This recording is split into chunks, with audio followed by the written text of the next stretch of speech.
unless you're someone with talents that I didn't have. I mean, you pretty much start off as an intern, doing all the scut work. And I was measuring schools. Like I'd go and measure a 300,000 square foot school, like 300,000 square feet. Okay. Picture your house. Your house is probably 2,000 square feet, right? About 2,000. Yeah. It's just awful. My first job basically taught me that I had probably chosen the wrong profession. Two lifelong friends document and share their personal stories as they seek financial independence and to retire early. One reaches FIRE in 2020 during a global pandemic, inspiring the other to play catch up. This is Two Sides of FI. You said you knew from your first job that you wanted to retire early. Why did you know that in the first job? So what was it? When I think back to that first job, I think the sense that I got was, I don't want to always work for somebody else. I want to do something on my own. But you had just started. How'd you know? It didn't know? happen on the first day. But you could just get another job. I mean, that didn't mean the whole thing was broken. And I did. And I went from my first job at a mid-stage startup to an enormous corporation. And I saw some similar things and I saw some different things. But none of that made me want to just go off and build a yurt and live in that and sit in the woods and play the bongos. Rather, it made me think about, what do I want to do longer term? Do I want to do my own startup? I know lots of smart people and they seem like they've got great ideas too. Like we could do something different. So I think my journey to leaving, the corporate world actually started with the thought of, there's probably another way to get this fulfillment from work, to use the skills that I've built and do something on my own. That was the first starting point. And I knew that I wanted to do that before I got too far down the career road. And I would have these thoughts about, by the time I'm 50 or 55, I want to do that thing. So what was your first job like? Did you have any inkling out of the gate that you wouldn't want to just keep doing this the way you started, or what was it for you? I mean, my first job was, I really did not want to be an architect after my first job. It was like 150 people in this firm. We were designing schools, and it was the furthest thing from my vision of what being an architect could possibly be. Is that for creative reasons, or like what was the thing that made it wrong? Yeah. I mean, what they don't tell you in architecture school is when you get out of school, you are essentially just you are the hard labor drawing toilet plans and bathroom details. I mean, so if you go into an airport and you go into a stall there, some young architect has designed that bathroom stall. And it is it's the worst job to have. And that's what you do for many, many years as a young architect. Yeah. I mean, unless you're someone with talents that I didn't have. I mean, you pretty much start off as an intern, doing all the scut work. And I was measuring schools. Like I'd go and measure a 300,000 square foot school, like 300,000 square feet. Okay. Picture your house. Your house is probably 2,000 square feet, right? About 2,000. Yeah. It's just awful. Like that work. Yeah. Awful. It's not design. It's not creativity. It's not fun. So my first job basically taught me that, I had probably chosen the wrong profession. And like you, I wasn't making that much money, right? How much were you making in your first job? First job, 27,000. Okay. That's right, because you negotiated an additional 1K out of that. 1,000. That was big, man. Yes. After taxes, I could do a lot with that. So I was getting paid much, and I was like, well, what's this for? But I didn't have that kind of start a business or do a startup kind of mentality until I started sort of meeting some people that I was working with. They're like, hey, you should just do houses on the side if you want to design houses, because that's really what I wanted to do. And so they started kind of showing me that, oh, maybe there's something more to it. But man, I wasn't like you in that I had a strategic plan for kind of leveling up my salary. I was just like, I'm lucky to have a job at this point. I'm going to work this one out for a few years. And like, there was zero strategy. You're giving me a little credit, because the leveling up strategy didn't come until probably my third job. Oh, okay. That's when I really started to figure that stuff out. And also, I would say the whole idea of, me in my first couple of jobs thinking like, oh, I could start my own business, that didn't come out of some creative genius, to be fair. Yeah. It came out of the fact that I saw I had the opportunity to be at some of those companies, and I saw how they got started, and I saw the kinds of people that were starting them, Yeah. and they weren't special. They Okay. were just scientists and engineers who had a good idea and had some connections at a university, and one of them knew how to go find money and raise money. And I realized, well, this is actually easier than I thought So it you thought, was. like, you actually thought you could do it? I did. And I still do think I could do it. I Uh-huh. just don't want to anymore.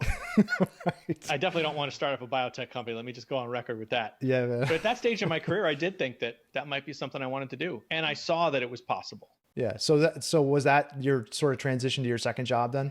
I did a mid-stage startup, and then I went to a large corporation, and then I went to a very early stage startup. And it's at that point that I started to realize anyone can do this. You know, at that third job, the company I didn't think ever was going to go anywhere, but was super fun and really smart people. And I started going through a series of changes in my life. You know, I ended up getting divorced. I later met somebody else, and you know, in that relationship developing, started to realize that we really were aligned on some really important things about life not being all material, about working forever and how much could you amass. It was, we got other things we want to do, and we love travel, and maybe we want to start up a small business on our own, not in biotech. I had decided at that point. This is you and your future wife we're Yeah. talking about? Or okay. Yeah, Yeah. exactly. Yeah. But 2001 was a really formative year where I started to get a lot more, the only word I know is selfish, about what I was going to do with my life.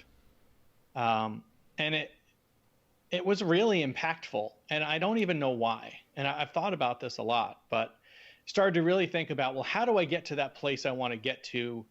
What do I really want to do with the years I have vertical on this planet?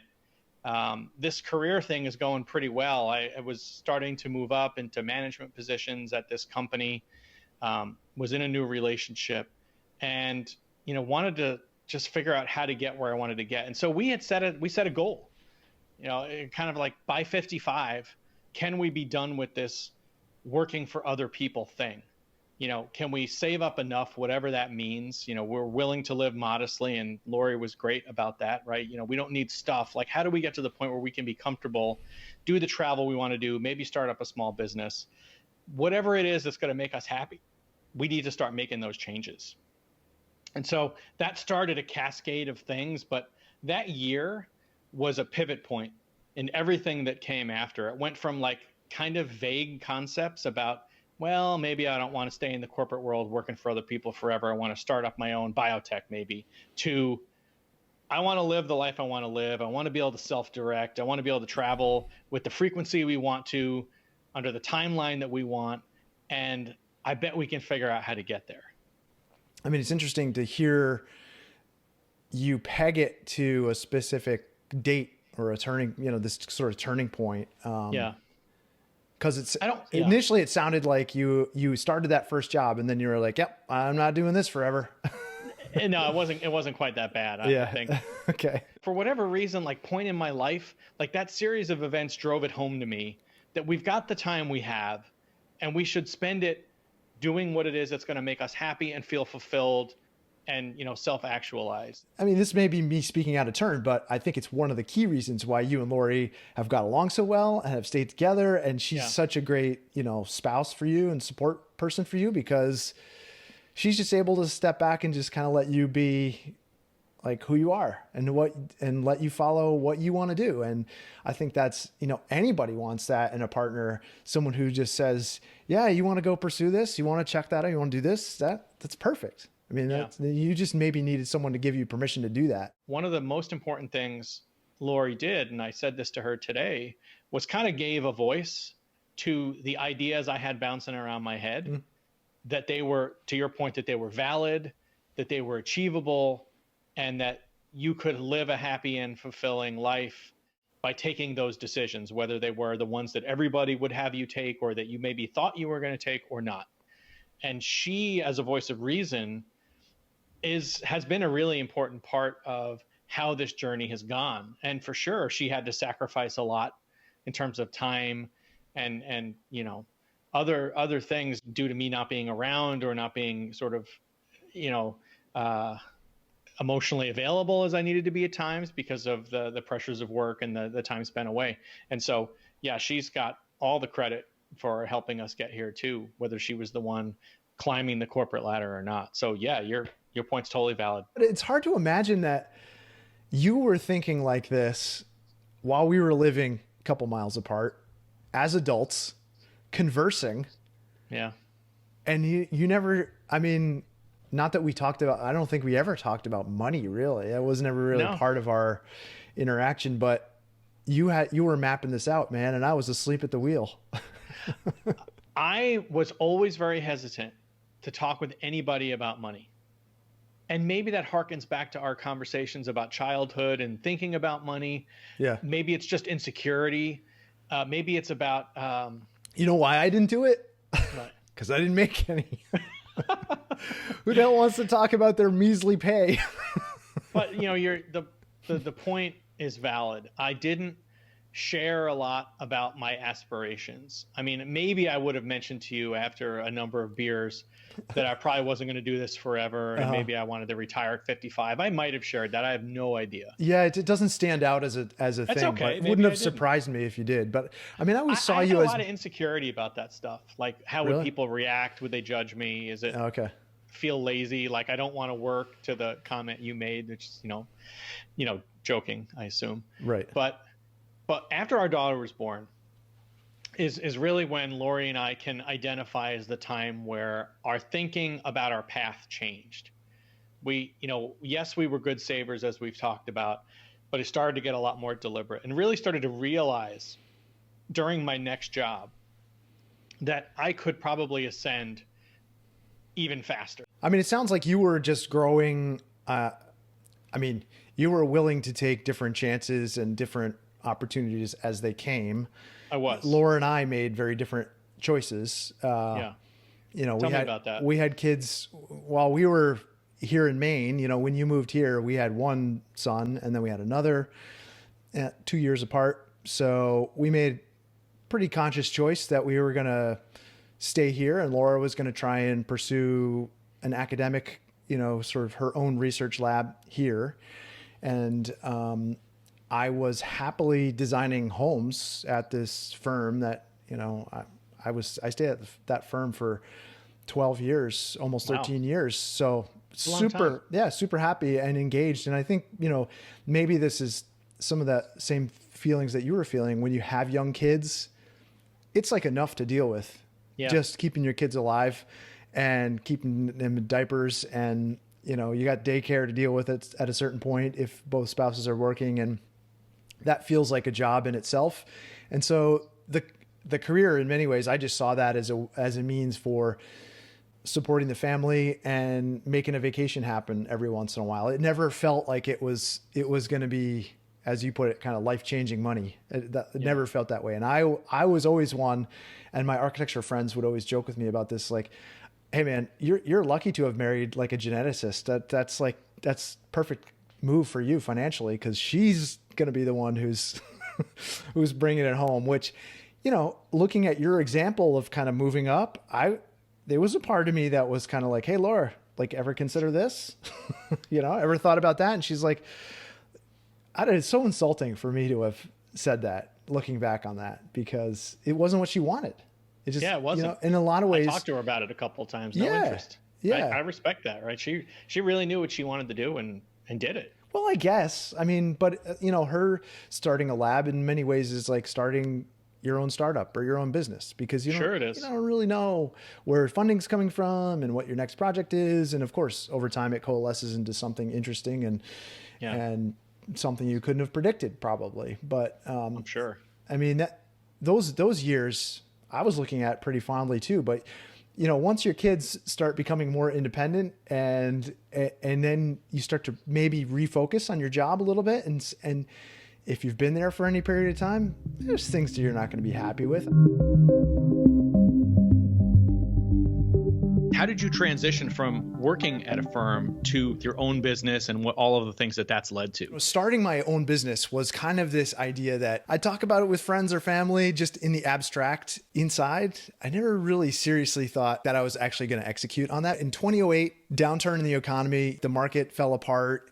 That really started impacting us up here in Maine and all of our clients in 2012. And so the firm that I was working for was about 6 people at that point. And they basically said, look, we are running out of work and we can't afford to pay you the salary we committed to. So they cut our salary by 20%.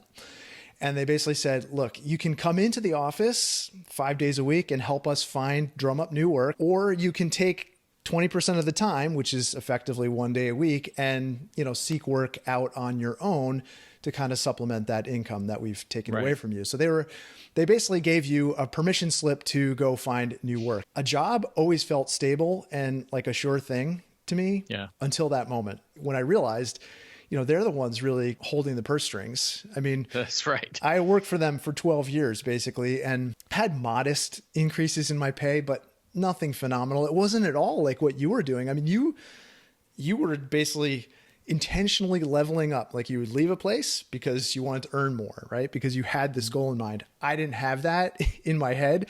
I was just saying, this feels comfortable. This is all good.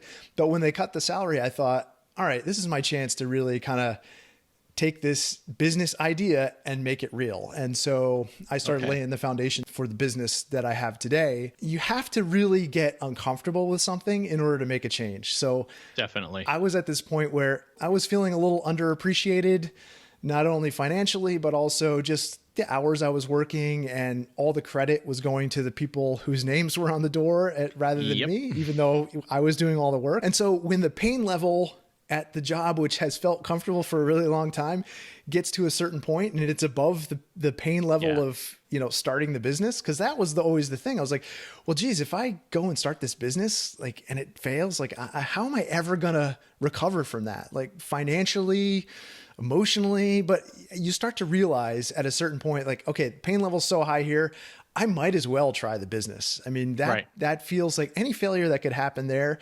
feels less painful than sticking it out in the current situation. So I basically I made a pretty snap decision about this one day, just based on a set of circumstances that I won't get into here. But my wife, Laura, completely in support of it. And it was the most, the day I left that job that I had held for 12 years was the most liberating time in my life, like the most exciting time and the most frightening. That day that I left and I was driving home, I thought, this is it, man. This is my chance. So I started the business in 2013.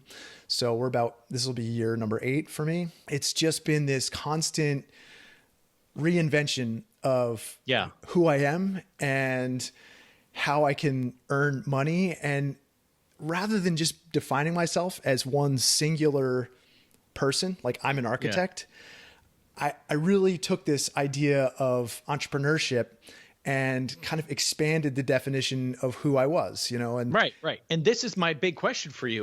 How much wandering do you have to do, or trying and failing, or before you really hit on something? Is that a year's process? Does it never stop evolving? I'm so fascinated by this idea. When I first started the business, I was the architect. I was basically copying the business of the firm that I had just left, because that's kind of all I knew.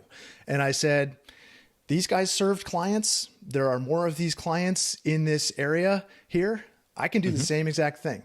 And what I realized was, as a solo operator, when I started working with 5 different clients at once, that was not only 5 clients, but it was 5 contractors and 5 kitchens to design, all of the things that you do with designing a home. I was almost forced in a way to reinvent how I operated this business, because what I was finding was I was just so unhappy and so unfulfilled with that idea that I could invest as much time as this business would take, and I'd still never be able to serve all the clients' needs to the level that I wanted to. So I was forced in a way to say, I can't maintain this, so I need to find another way to do this. So the experimentation was really out of necessity. I see.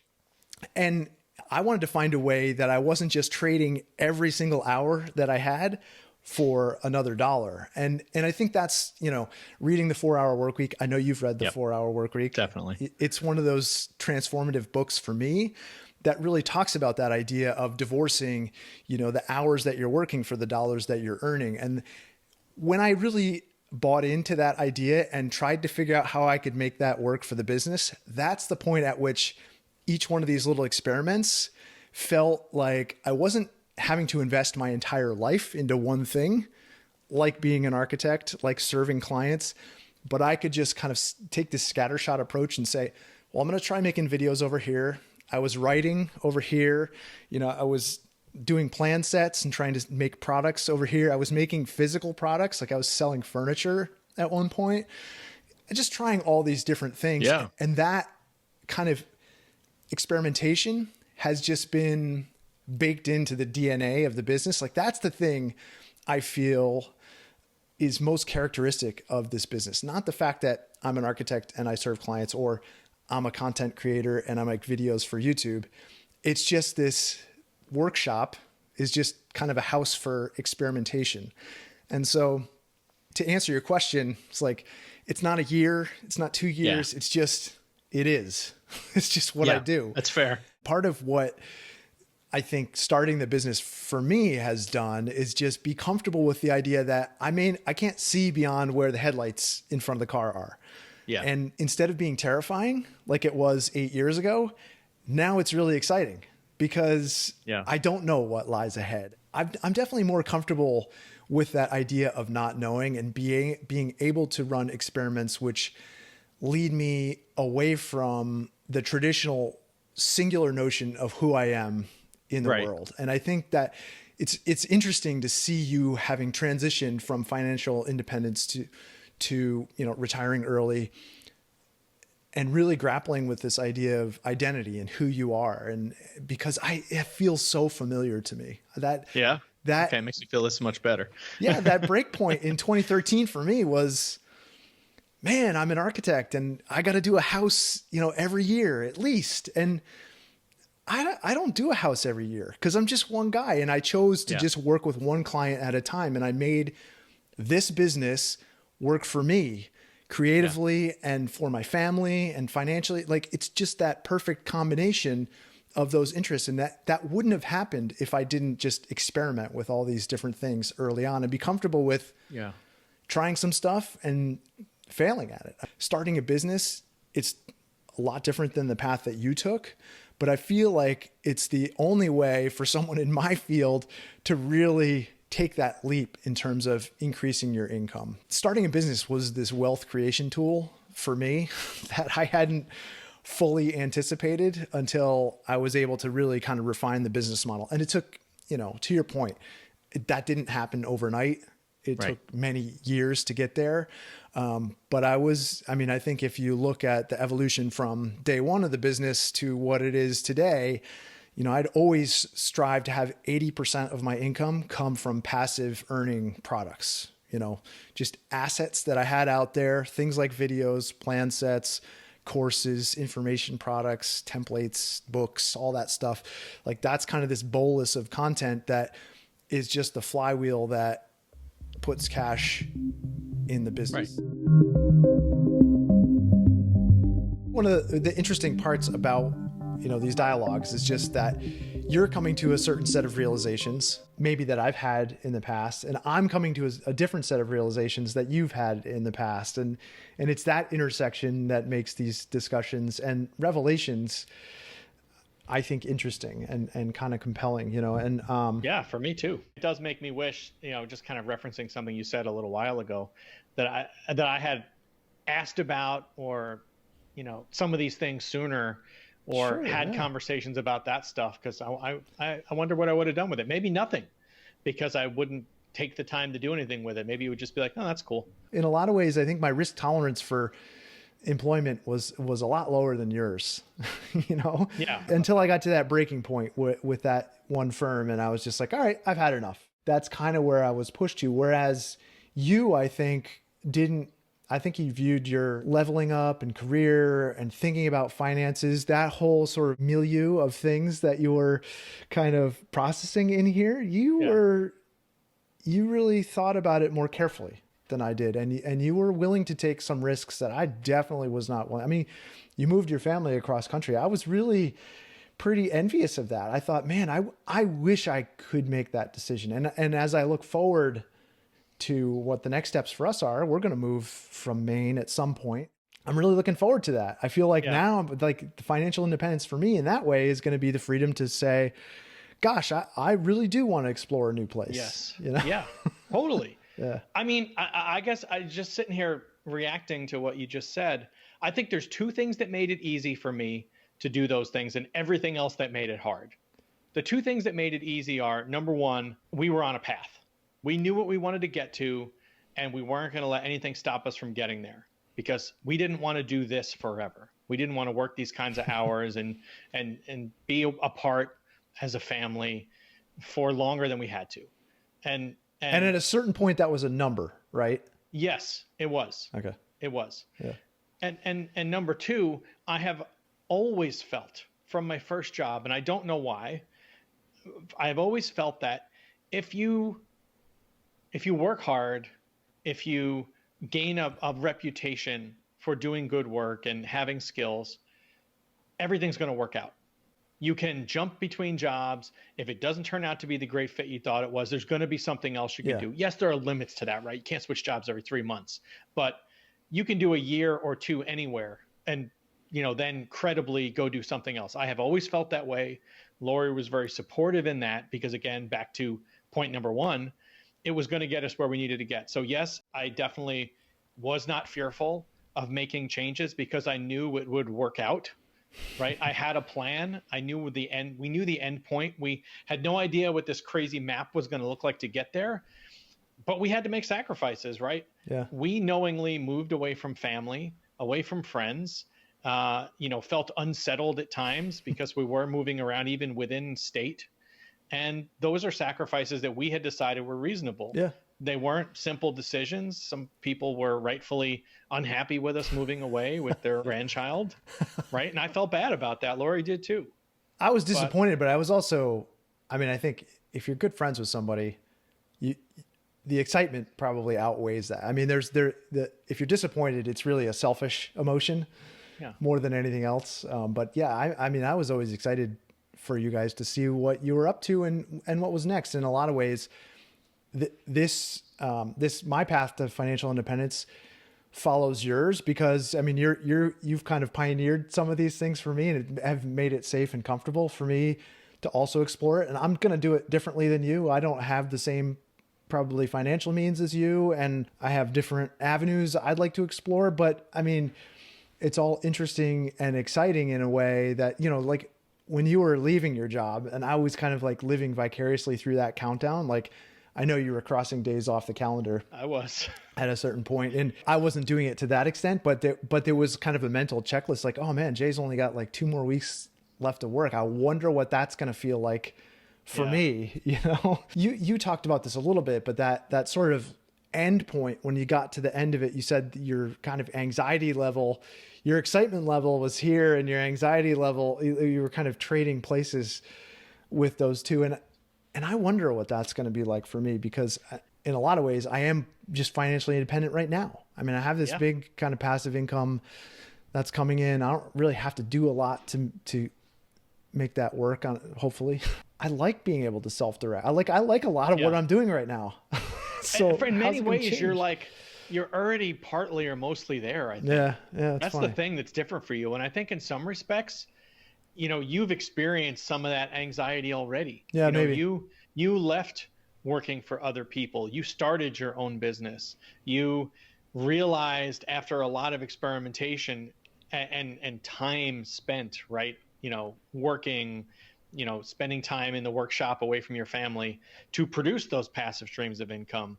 So you've taken some of the steps already. Your order is different. Yeah. The more conversations we have about this, the more I realize how you've just changed the sequence.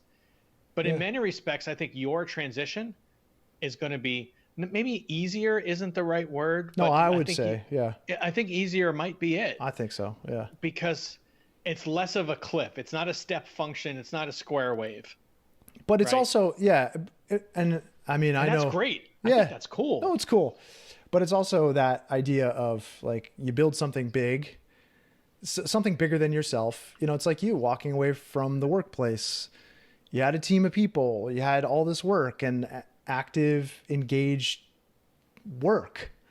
And then you leave it and I'm like, oh, is that the right thing to do? Or is, you know, is that who I am? Or, so I think those things are not going to be different for me. I think, you know, if I just decided to stop making videos altogether, that would be a big change for me. Cause it's something I've done for so many years, you know, so it's been a part of my creative practice.